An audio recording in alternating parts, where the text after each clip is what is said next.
একসাথে সিরিয়াল দিয়ে লাইন দাঁড়াও।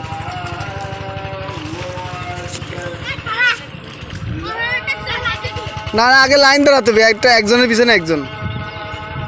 আগে ওই যে একজন বেশি, একজনের পিছনে একজন।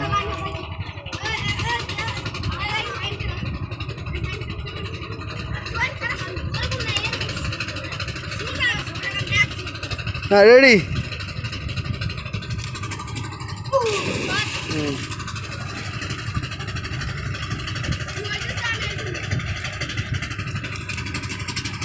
ওরে বাবা।